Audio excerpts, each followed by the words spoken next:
नमस्कार मंडळी. आजचा जो आपला विषय आहे तो तुमचा शेअर मार्केटमधल्या गुंतवणुकीची भीती पण नक्कीच घालवणार आहे आणि तुम्हाला गुंतवणूक करण्यास भाग पण पाडेल. आजचा आपला विषय आहे म्युच्युअल फंड. त्याच्यामध्ये आपण इन्व्हेस्टमेंट कशी करणार आहोत आणि म्युच्युअल फंड म्हणजे नक्की काय, या सगळ्या गोष्टी आज आपण जाणून घेणार आहोत. पण जर अजूनपर्यंत या चॅनलला तुम्ही सबस्क्राईब केलं नसेल तर सबस्क्राईब करा आणि लाईक करा, शेअर सर्व नातेवाईकांना ज्यांना ज्यांना असं वाटतंय की त्यांनी थोडीफार तरी गुंतवणूक केली पाहिजे, बचत केली पाहिजे. कारण येणाऱ्या भविष्यासाठी आपल्याला तयार व्हायचंय. नमस्कार, मी आहे शुभांगी नावडकर आणि फायनान्स विषयी तुमचं ज्ञान जागृत करण्यासाठी मी आज म्युच्युअल फंड याविषयी बोलणार आहे. म्युच्युअल फंड म्हणजे काय? तर बघा, एक असा फंड ज्याच्यामध्ये सर्व लोकांनी मिळून पैसे घातलेले असतात आणि ते पैसे एकदम शेअर मार्केटमध्ये गुंतवले जातात. म्हणजे बघा, तुमच्या एकट्याचे पैसे गुंतवले जात आहेत का? तर नाही. याच्यामध्ये खूप सारे लोकांचे पैसे असतात आणि ते गुंतवणूक सगळ्यांनी एकत्र मिळून करायची असते. म्हणजे जर समजा ₹1000 100 लोकांनी एकत्र गुंतवले, तर ती अमाउंट होते ₹1,00,000. मग हे ₹1,00,000 एखाद्या फंडमध्ये म्हणजे एखादं बास्केट असतं, त्या बास्केटमध्ये गुंतवायचं, एखाद्या शेअरमध्ये गुंतवायचे. ते वेगवेगळे पोर्टफोलिओ असतं, क्रायटेरिया वेगवेगळा असतो, तो मी तुम्हाला सांगते नंतर. एकाच ठिकाणी सर्वांनी मिळून पैसे गुंतवायचे म्हणजे म्हणतात म्युच्युअल फंड. बऱ्याच वेळा आपल्याला म्युच्युअल फंड सही है, रिस्क है, ह्या साऱ्या गोष्टी आपल्या आजूबाजूला फिरत असतात. आपण जाहिराती पण तशा बघत असतो की म्युच्युअल फंड सही तो है, लेकिन सब्जेक्ट टू मार्केट रिस्क एक छानशी ऍड येते. पण त्याच्यामुळे आपण काय होतो, घाबरतो. म्युच्युअल फंडमध्ये गुंतवणूक करताना घाबरायची काही गरजच नाहीये, कारण सगळेजण मिळून करणार आहेत आणि सगळेजण जेव्हा मिळून मिळून करतात ना, तेव्हा ती गुंतवणूक हा रिस्की नसते. म्हणजे आपले एकट्याचे पैसे डुबणार आहेत का? नाही. आणि त्याला बाकीचे पण काय काय फायदे आहेत ते आपण जाणून घेणार आहोत. त्याच्यापूर्वी जाणून घेऊया म्युच्युअल फंडचे 3 प्रकार, म्हणजे डेब्ट, इक्विटी आणि हायब्रिड असे 3 प्रकार येतात. मी डेब्ट तुम्हाला आधी सांगितला, पण आधी इक्विटी असतो. इक्विटी, डेब्ट आणि नंतर हायब्रिड. म्हणजे इक्विटी म्हणजे फक्त शेअर्स असतात, म्हणजे कंपन्यांचे जेवढे शेअर्स असतील ते फक्त इक्विटीमध्ये येतात. बरोबर. दुसरं आहे तो म्हणजे डेब्ट. डेब्ट म्हणजे बँक, सरकारी बॉन्ड असतात, गव्हर्नमेंट सिक्युरिटीज काही असतात, त्याच्यावर गुंतवणूक केली जाते. त्याला आपण डेब्ट फंड म्हणतो. आणि या दोन्हींचं मिश्रण असतं, म्हणजे 50% इक्विटी, 50% डेब्ट किंवा 30% इक्विटी, 70% डेब्ट असे वेगवेगळे फंड तयार केले जातात. ते फंड म्हणजे हायब्रिड फंड असतात. असं असतं बघा, जे इक्विटी फंड आहेत त्याच्यामध्ये रिटर्न्स खूप चांगले असतात, पण रिस्क पण असते. फंडमध्ये रिस्क कमी असते, पण रिटर्न्स पण बऱ्यापैकी असतात.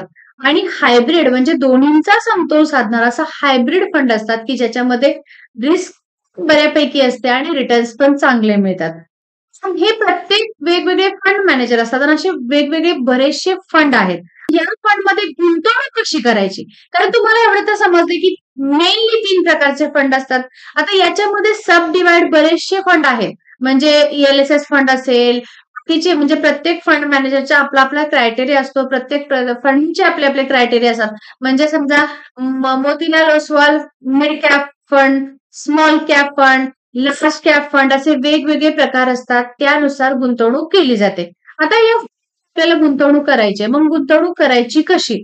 तर मेनली 2 प्रकार असतात, की याच्यामध्ये पहिला प्रकार आहे तो एस-आय-पी म्हणजे सिस्टमॅटिक इन्व्हेस्टमेंट प्लॅन.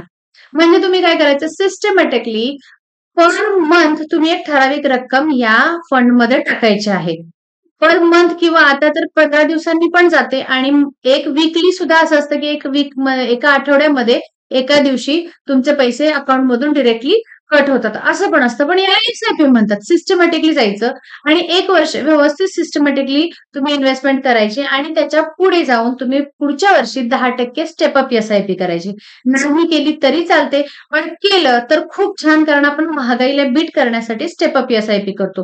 कारण महागाई तर वाढते. तुम्हाला माहिती आहे, महागाईचा व्हिडिओ तुम्ही बघितलाच असेल, की 7 ते 8% तर महागाई आपली वाढते. मग या जर महागाईला बीट करायचं असेल तर आपल्याला 10% स्टेप अप एस-आय-पी करावी लागते. दुसरा जो इन्व्हेस्टमेंटचा प्रकार आहे तो आहे लमसम एस-आय-पी.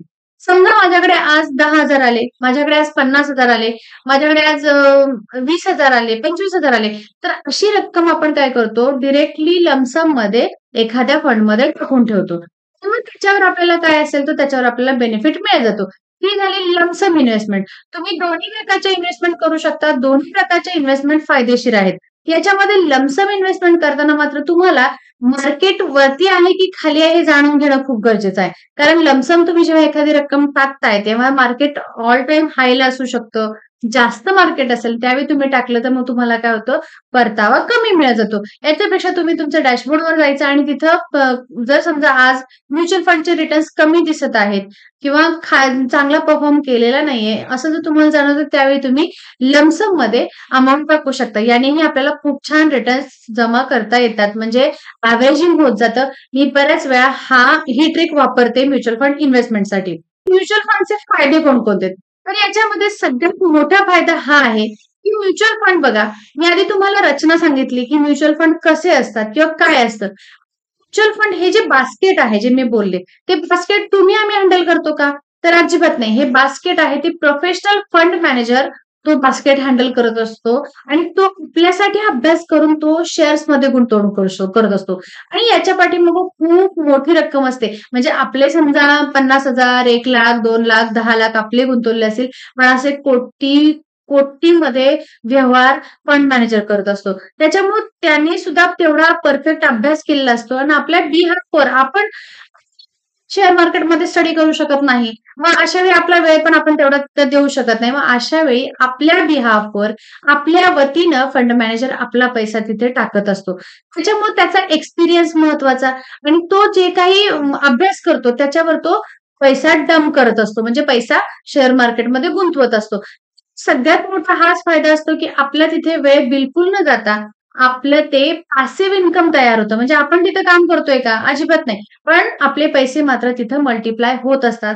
दुसरा जो सगळ्यात मोठा फायदा आहे तो म्हणजे डायव्हर्सिफिकेशन. तर याच्यामध्ये आपण फक्त गोल्डमध्ये इन्व्हेस्ट करतोय का? फक्त इक्विटीमध्ये इन्व्हेस्टमेंट करतोय का? फक्त डेब्टमध्ये करतोय का? तर नाही. बरेचसे जे फंड असतात ते काय करतात 20% डेब्ट घेतात, 20% गोल्ड घेतात, 20% इक्विटी घेतात, 20% स्मॉल कॅप फंड घेतील, लार्ज कॅप फंड घेतील. अशा पद्धतीने जेवढा एखादा कुठलाही फंड असतो तो बऱ्यापैकी डायव्हर्सिफाय केलेला असतो, की जेणेकरून तो कोणत्याही कंडिशनमध्ये चांगला व्यवस्थित परफॉर्मन्स देईल. आणि म्हणून सगळ्यात मोठा फायदा जो होतो तो, की आपला पोर्टफोलिओ डायव्हर्सिफाईड होतो आणि याच्यामुळे आपल्याला स्थिर इन्कम मिळू शकतो. म्हणजे साधारणतः 12 ते 20% पर्यंत आपले इंटरेस्ट आपला सी जो आपल्याला कंपाउंडेड अॅन्युअल ग्रोथ रिटर्न आपल्याला छानपैकी मिळून जातो. 12 ते 20% पर्यंत सुद्धा मिळतो. काही फंडमध्ये तर फंड मॅनेजर एक्सपिरियन्स्ड असेल, तर आपल्याला 30 ते 40% पर्यंत सुद्धा रिटर्न्स मिळतात. पुढचा जो फायदा आहे तो म्हणजे बघा लहान रकमेपासून सुरुवात होते. म्हणजे तुम्हाला कमीत कमी किती रक्कम टाकू शकता? ₹500 पासून तर तुम्ही 200 तर सुरू करू शकता. मग तुम्ही कमीत कमी ₹500 पासून म्हणजे याचा अर्थ जितकी जास्त लोकं पाहिजे ते इन्व्हेस्ट करू शकतात. ज्यांना पाहिजे ते कारण ₹500 कोणीही इन्व्हेस्ट करू शकतो आणि हा सगळ्यात मोठा फायदा आहे बघा तुम्हाला.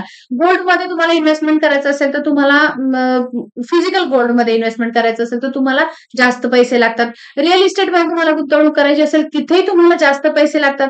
कारण तिथेही रेट तसेच हाय असतात. तुम्हाला फ्लॅट खरेदी करायची असेल, तुम्हाला कार घ्यायची असेल, तुम्हाला कोणतीही गोष्ट घ्यायची असेल, तर तुम्हाला खूप जास्त पैसे लागतात. पण ही जी गुंतवणूक असते ती एकदम शांतीत, एकदम छोटी गुंतवणूक आहे. तुम्हाला जितकी अफोर्डेबल आहे, तशी तुम्ही सुरुवात करू शकता आणि हा सगळ्यात मोठा याचा फायदा आहे, की तुम्ही लहान रकमेपासून सुरुवात करू शकता.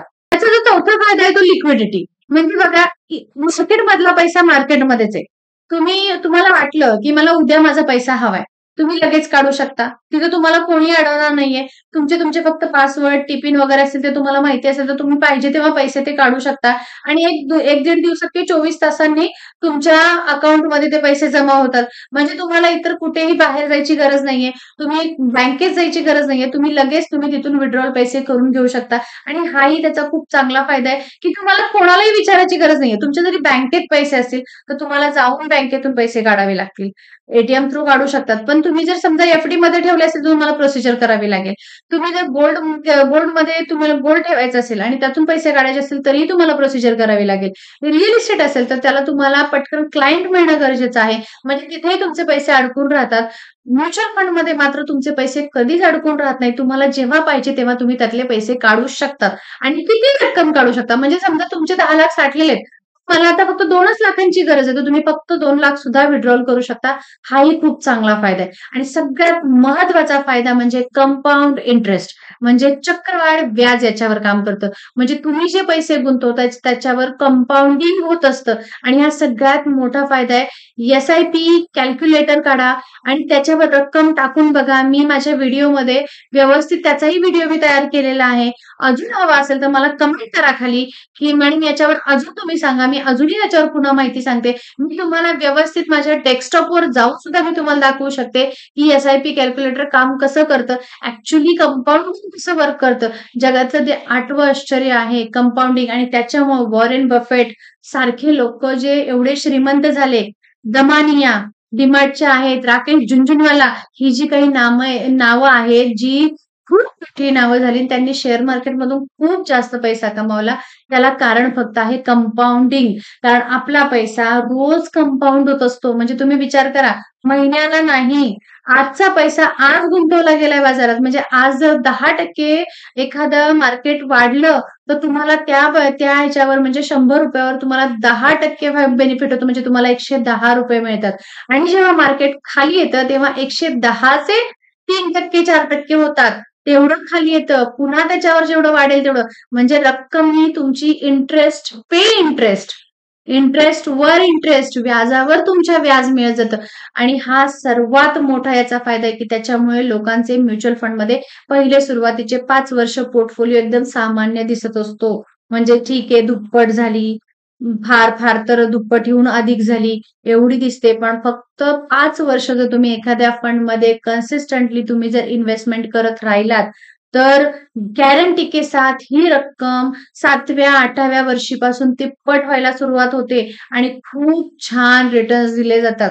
याच्यासाठी खरोखर तुम्ही याच्यामध्ये डीपमध्ये माहिती मिळवा. सुरुवातीला 500 पासून फक्त सुरुवात करा आणि जेव्हा तुम्हाला असं वाटेल, की नाही खरोखर हे सेफ आहे आणि काहीतरी माझ्या फायद्याचं आहे, त्यानंतर तुम्ही तुमची रक्कम वाढवू शकता. कारण मीही अशीच सुरुवात केली होती. मी स्वतः बँकेमधला पैसा ट्रान्सफर करायला सुद्धा खूप घाबरायचे आणि साठी सुद्धा मला माझ्या मिस्टरांची मदत घ्यायला लागायची, की हे आता इथे Google पे करा. म्हणजे तेव्हा नवीन-नवीन इतकी मी डिजिटल टेक्नॉलॉजीशी खूप घाबरून असायचे. पण जेव्हा या प्रवाहात मी आले, तेव्हा सगळं शिकायला लागले आणि काही अवघड नाहीये. अतिशय सोप्पा असा प्लॅटफॉर्म. तुम्ही फक्त मला डिटेल फक्त मला कमेंट करून सांगा. मी तुम्हाला डिटेल तुम्ही कसं अकाउंट सुरू करायचं पासून मी तुम्हाला व्यवस्थित सांगेन आणि याच्यामध्ये माझा एकही रुपया फायदा नाही. हे मी पुन्हा एकदा सांगते. मला काहीही तुम्ही उघडले, जरी तुम्ही अकाउंट काढलं, तुम्ही त्याच्यात ₹500 टाकले, तर हा जर तुमचा गैरसमज असेल, की मला काहीतरी त्याच्यातून फायदा होईल, तर मला त्यातून काहीही फायदा होणार नाही. मी फक्त नॉलेज जे आहे, ज्ञान आहे, ते फक्त पसरवण्याचं काम करते, कारण ते गरजेचं आहे. आर्थिक साक्षरता साक्षर करण्याचा प्रयत्न आहे. म्हणजे बघा, आपण जर थोडंफार समजून घेतलं, तर आपली येणारी पुढची पिढी यातलं खूप जास्त समजून घेईल. नाहीतर जे आपण धक्के खाल्लेत ना परिस्थितीचे, चटके अनुभवलेत, तेच चटके पुन्हा आपल्या नेक्स्ट जनरेशनला सुद्धा अनुभवायला मिळतील. त्याच्यामुळे नक्की तुम्ही 500 पासून तरी सुरुवात करा, तेव्हा तुमची नेक्स्ट जनरेशन 5,000, 50,000 पासून सुरुवात करेल. त्यामुळे सुरुवात नक्की करा. आपल्या आधीचे बरेचसे लोकं जे आहेत, गुजर आहेत, मारवाडी आहेत, म्हणजे जैनमध्ये समाजामध्ये म्हणा, ही लोकं खूप सारे इन्व्हेस्टमेंट करून ठेवतात आणि त्याच्यामुळे त्यांच्या पुढच्या पिढ्यांना स्ट्रगल करावं लागत नाही. लक्षात घ्या, ह्या छोट्या-छोट्या गोष्टी असतात ज्या जे अप्पर मिडल क्लासवाले असतील, रिच लोकं असतील, ते त्यांच्या कुटुंबात शिकवतात. मात्र आपल्या मध्यमवर्गीय कुटुंबामध्ये या गोष्टीची चर्चा केली जात नाही आणि त्याच्यामुळे कुठेतरी आपल्या मुलांच्यावर हे संस्कार फार उशिरा होतात किंवा ज्यांना शिकायचं आहे तेच फक्त शिकून घेतात. ज्यांना काही त्यातलं समजत नाही, त्यांना आयुष्यभर त्यातलं काही समजत नाही. त्यामुळे नक्की तुम्ही सुरुवात करा. करा. अडेल तिथे मी आहे स्वतः तुम्ही मला सांगा, की असं-असं आहे, इथपर्यंत आलंय, मला समजत नाहीये. मी पुन्हा डिटेल व्हिडिओ बनवेन. पण नक्की म्युच्युअल फंडमध्ये गुंतवणूक करा. कारण कंपाउंड इंटरेस्ट जिथं काम करतं ना, तिथं खरोखर अमेझिंग रिझल्ट मिळतात. तुम्ही कल्पना करू शकत नाही एवढे पैसे वाढतात. तुम्हाला कधीही वाटलं, की प्रॅक्टिकली मला तुम्ही सांगा, मी प्रॅक्टिकली ऑनलाईन जसं लाईव्ह स्ट्रीमिंग आपण रोज 9 वाजता संध्याकाळी लाईव्ह स्ट्रीमिंग घेतोय, त्या लाईव्ह स्ट्रीमिंगमध्ये मी तुम्हाला अकाउंट कसं ओपन करायचं पासून मी सगळं सांगेन. फक्त प्रयत्न करा. सगळ्यांनी इन्व्हेस्टमेंटमध्ये या. महिला आजही मला वाटते 70% महिलांचे पासबुक नाहीयेत. म्हणजे याच्यावर मी डिटेल व्हिडिओ पुन्हा बनवणार आहे, की 70% महिलांचे मराठी कम्युनिटीजमध्ये पासबुक सुद्धा नाहीयेत स्वतःच्या नावचे. ते आजही नवऱ्याच्या नावचे जे पासबुक आहे तेच यूज करतात. ही रिअल फॅक्ट आहे. मी आज गावच्या ठिकाणी मी काम करते. अशा ठिकाणी मी कामं करते जिथं खरोखर महिलांचे पासबुक स्वतःचे नाहीये. जेव्हा मुलांची शिष्यवृत्ती जमा होते तेव्हा सुद्धा वडिलांचे पासबुक असतात किंवा तिथल्या कुटुंब प्रमुख जो असेल त्याचे पासबुक असतात. त्याच्यामुळे नक्की महिलांच्या पर्यंत सगळ्याच समाजातील सगळ्या लोकांच्या पर्यंत हा विषय पोहोचला पाहिजे आणि याच्यामध्ये काही अवघड नाहीये आणि निश्चितपणे मी खरं सांगते तुम्हाला जर ही तुम्ही गोष्ट ऐकली की नाही मला माहित नाहीये. वर काम करणारा एक माणूस असतो, सफाई कामगार असतो. त्याने ब्लू चिप फंडमध्ये फक्त तो त्याच्या पगारातले 500,000, 500,000, 500,000 टाकत जातो.